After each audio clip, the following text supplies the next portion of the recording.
Satyabama Institute of Science and Technology, Chennai and Sriperumbudur.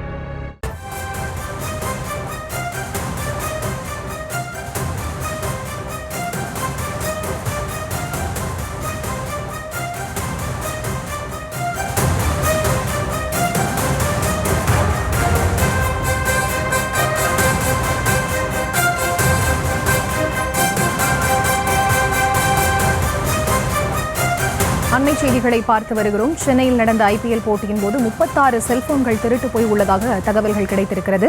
இது தொடர்பான விவரங்களோடு இணைகிறார் எமது செய்தியாளர் முரளி. அவரிடம் பேசலாம். வணக்கம் முரளி, விவரங்கள். வணக்கம். சென்னை ஐபிஎல் கிரிக்கெட் போட்டியின் பொழுது 36 செல்போன்களை திருடி சென்ற 8 வடமாநில நபர்களை போலீசார் நேற்று வேலூரில் கைது செய்திருக்கிறார்கள். சென்னை சேப்பாக்கம் மைதானத்தில் கடந்த வெள்ளிக்கிழமை அன்று சென்னை சூப்பர் கிங்ஸ் அணிக்கும் ராயல் சேலஞ்சர்ஸ் அணிக்கும் சேப்பாக்கம் மைதானத்தில் கிரிக்கெட் போட்டியானது நடைபெற்றது. இந்த கிரிக்கெட் போட்டியின் பொழுது வேலூர் மாவட்டத்திலிருந்து வடமாநில நபர்கள் முன்னதாகவே சென்னை திருவல்லிக்கேணியில் இருக்கக்கூடிய லாட்ஜில் ரூம் எடுத்து தங்கிக் கொண்டு அந்த இடத்தில் பிளாக்கில் டிக்கெட் வாங்கி கொண்டு அவர்கள் 8 நபர்களும் உள்ளே சென்றிருக்கிறார்கள். அதில் 4 நபர்கள் சிறார்கள் என கூறப்படுகிறது. இந்த நிலையில் அந்த 8 நபர்களும் கிட்டத்தட்ட அன்று இரவு மட்டுமே கிரிக்கெட் மைதானத்தில் போட்டி முடிவதற்குள் 36 செல்போன்களை திருடிக் கொண்டு மீண்டும் அவர்கள் வேலூர் மாவட்டத்திற்கு சென்றிருக்கிறார்கள். இந்த நிலையில் இந்த புகாரானது திருவல்லிக்கேணி போலீசாரிடம் வழங்கப்பட்டது.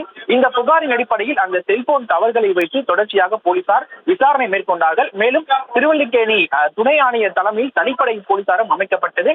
இந்த நிலையில் அந்த 8 வடமாநில நபர்கள் வேலூரில் இருப்பது தெரிய வந்தது. நேற்று இரவு அவர்கள் ஜார்க்கண்ட் மாநிலத்திற்கு தப்பி செல்வதாகவும் தகவல் கிடைத்திருக்கிறது.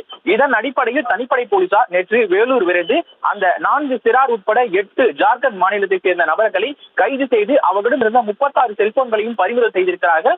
மேலும் இன்று அதிகாலை தான் அவர்களை சென்னை அழைத்து வந்திருக்கிறார்கள்.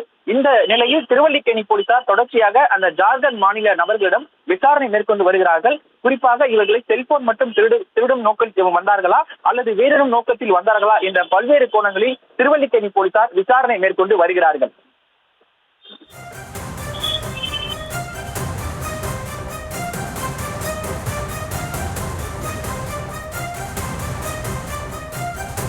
விவரங்களுக்கு நன்றி முரளி கிருஷ்ணா.